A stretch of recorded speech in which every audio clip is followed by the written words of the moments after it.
What's going on, guys? Long time no see. So I've been meaning to do another video on the car, just give it overall just kind of updates on what the heck's going on. In spring of 2019, she was on the I-35 northbound and a bunch of semi trucks surrounded her, and she went way over the speed limit that she could handle, to the point where she was no longer moving. Now, a lot of things could have happened. I think the biggest culprit was just transaxle stripped from the drums. But I think also coupled with some potential engine problems beforehand that was just sitting for a handful of years. I tried picking her back up a few years back, and I didn't properly drain out the gas, clear out the lines, and overall just prime the engine for a cold start after many years of sitting. This could have been the potential case of where the case had been cracked and we had poor compression in chamber 1 of piston 1. So the engine sat even more. Just recently, about I'd say almost a month ago, after moving to the Golden State of California, we finally rebuilt the engine. So we rebuilt it back to a 1200. I had multiple mechanics telling me to try to, or encourage me for 1600, and I kept dismissing it because they're like, no, it needs to be stock. I don't need to have a bigger engine. Unbeknownst to me that, all the cars in California are pretty dang fast. So she is definitely always going to be in the right lane, and she will never be on the freeway. She will be a daily driver. That was the original intention all along. But it will be along PCH and in-city. Now, when we finally rebuilt her, I just took her to a general mechanic, not any Volkswagen specialist. A couple things were a little off. For one, carburetor we didn't rebuild, so there was some gunk in there.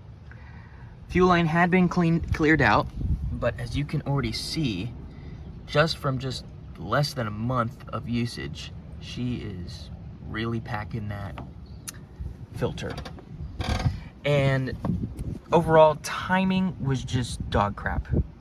They originally set her 9.5 degrees before top dead center. I then set her to the standard of 7.5 degrees. And then some people even say 10 degrees.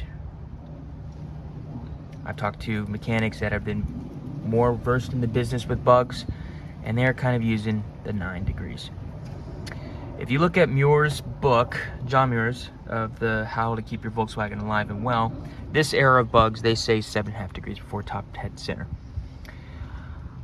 I just been using static timing with a light or something like that, grounding it here, putting it on this end of the coil, and just turning the distributor like normal to basically let me know that my timing is good after I set it to 7.5 degrees. For me, this is piston 1 right here, pointing in this direction if the rotor's in that direction. Now, only thing is that even after we did this and adjusted the timing, she was hesitating really badly.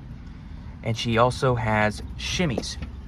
When I'm in first gear, when I'm releasing the clutch, and then shifting into second gear, the shimmies are the worst. And I'm talking like, it's on occasion, depending on how well I feather the clutch and gas combination, I can minimize that shimmy. Now, what does that have to do with anything? Well, she was burning very rich when we were having that hesitation issue because, I'm thinking maybe it's the carb again. And at the time, right, I was still using this distributor, the made in Germany Bosch homie. this guy, which has the vacuum, the whole lot. Yeah. So this one has points. And the points were a little, they almost look oxidized or corroded. So I kind of filed them down a little bit, and I adjusted the points on that guy. And that made the hesitation go away for a little while. But then this problem returned. Come to find out, this 30 pick 1 carburetor, let's see if we can focus. Come on. This 30 pick carburetor right here has a notorious bad combo with our homie of the 009. This one over there. So, after much delay, I got a new distributor. Alex, What? you done with work? No, not today. Oh, you want beer? Yeah, I'll take a beer. Sorry about that. So the only thing left within reason that I needed to replace at this point was the distributor, because we cleaned this guy out. This coil's fine. It has the right resistance, about 12 ohms. Alternator, I mean, it's a freaking alternator. It's gonna be hard to mess this up. We changed the spark plugs, so this hesitation had to have been from the source of this old distributor. Now, originally, I thought I could have just used the old guy and put in this electronic ignition. You can't see it hidden right there. There's a little, this toy looking magnet thingy right there. But apparently, even if you take the point system out of that old guy, this won't go in properly or something. Oh, that thing's hotter than hell. I don't know why that's like that. Well, not enough, not hot enough that it's gonna burn me, but you get the idea. So anyways. Nice spot, man. Oh, thanks, dude. Like that. What year is that? It's 63. Sweet, sweet. Don't see those anymore, really. Nope, diamond in the rough, man. Yes, sir. So, yeah. Immediately after we put this in, the hesitation finally ceased to exist. So that was the peaches and cream. Now, slight error. Oh, dang. Okay, what's going on? Oh, there. She wasn't sitting properly. There we go. We had to get one of those little, what are they called? It's like a vice grip, but the opposing way. Not even a vice grip. What am I thinking about? What the heck are those called? Winch? Anyways, the things that will expand boys instead of squeezing boys. On the insides of these cables, because they were pretty loose for this distributor cap, because they were meant for the old school one, right? So, overall, I think the only thing left that needs to be changed is the kitchen sink. But transmission's good. I had a big scare about that, because a week after, or literally the day of that I changed the distributor, you guessed it, the transaxle stripped again. And there was just metal everywhere, and the car wasn't turning over. I mean, well, it was turning over, but it wouldn't take on any load because it just spin inside the drum. So I had to replace the drum. And then I got it finally properly torqued on both of them, just to be clear. They overshot it.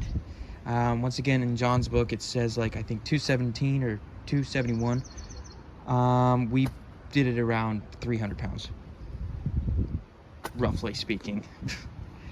Now, but we're still having that shimmy problem. So, if you can tell, there is a cable, not this one, right? Not that one. There is another cable, kind of hiding in the cosmos. Where is it? That little guy. You're not seeing it. Oh, way back in there. I don't know if you can see that. That one right there. You can't. The one that has that little grippy boy at the end of it. That is the clutch cable. It is straight. So apparently, you want to have it to be a little loosey-goosey, or have some slack and bend to it. Now, we can replace that, or what we can do is put a handful of washers on the front end to kind of scrunch it back a little bit. Because of that stiffness, it's giving that shimmy, which is wild. So instead of trying to replace the clutch or trying to you know, change the whole, oh, what the heck, saturated by the light. Or trying to, you know, fix the cable and all these other things. It's just a quick little 4-washer combo, which thankfully the auto shop I've been going to help me out with these things, they just, you know, bum those onto me for free, basically. So that's the great news. And she's also running like a dream now, since I don't have to worry about, you know, humidity or heat from the Texas weather. But we have now encountered a new problem. You can't see it very well because I just recently used a SOS pad, but rust. I live right near the coast, and the rust issue is insane. Like, you have to be paying attention to that thing, like, real bad. Oh, which reminded me, I also had to replace the speedometer cable, because apparently this homie got stripped at some point at the front end. So I just got a new cable. It wasn't using a clip system, it was using a pin system. So I just used a paper clip, which coincidentally ended up being the same color as this car. So that thing is being held by a paper clip, which is hilarious at this end right here. Where were we? Yes, rust. So we have a couple issues, or a couple places of concern. This homie right here, we got to fix like real soon. I don't even remember what the heck happened to this car at this point right here. Got to fix that. There's rust a little bit going in on the rims. There's certain areas right here. Crack lines right there. And mind you, remember, still majority of this car is original paint, so we got to be careful. But there's this end right here, and we got to get this hubcap on ASAP. I don't know where my fourth one went. I guess it just got lost into the abyss. So what we got to do is basically go to some swap meet and buy a rim. But we got to get this on pronto, because we can't have this area be rusting up. So far under these parts, it's good. You can see right here, there's some rust coming in. Rust right here. It's just little things like that. And one other final issue. There's these things. It's like some old tree sap or something. I don't know what the heck it is. We got to find a way to buff it out, but minding that we have to worry about the clear coat.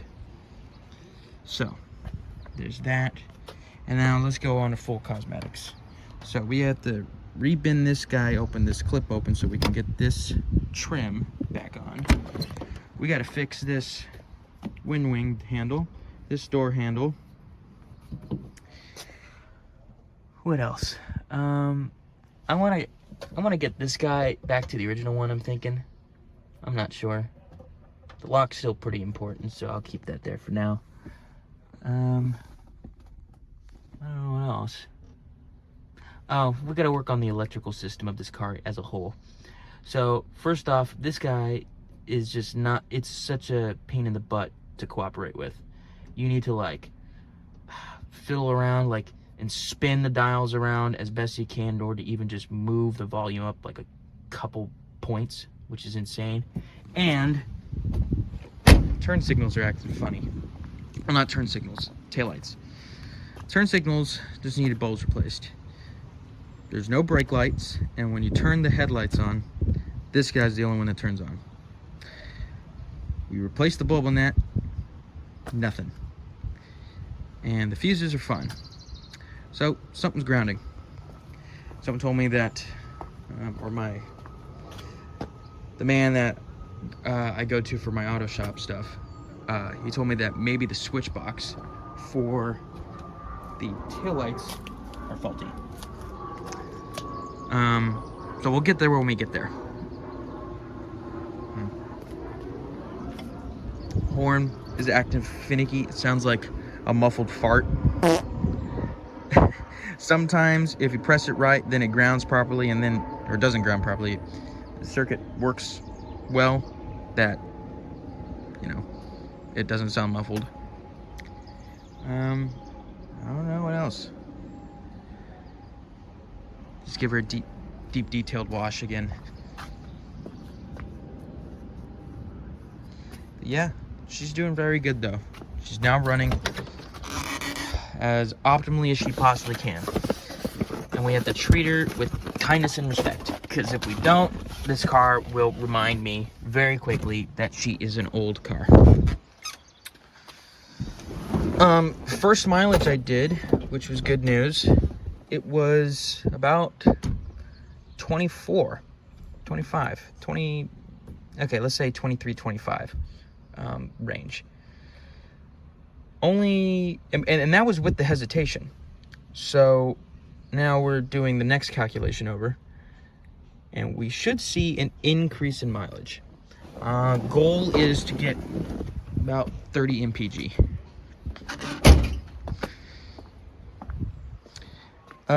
If anyone knows if these were aftermarket turn signal colors, please let me know. Because of the fact that, I mean, I've had this, you know, since 2012, and they've always been this color. Same thing with the taillights. And you know, when people usually refer to 63 models, they refer to mid and late 63s. This is, of course, as I mentioned before, an early 63 model because of this little homie right here. This is an official German bug, and you put this guy. They used to put those guys on the front from Wolfsburg to kind of seal the approval. But I didn't know if they were coming in these colors or if they came in afterwards. Same thing for the taillights.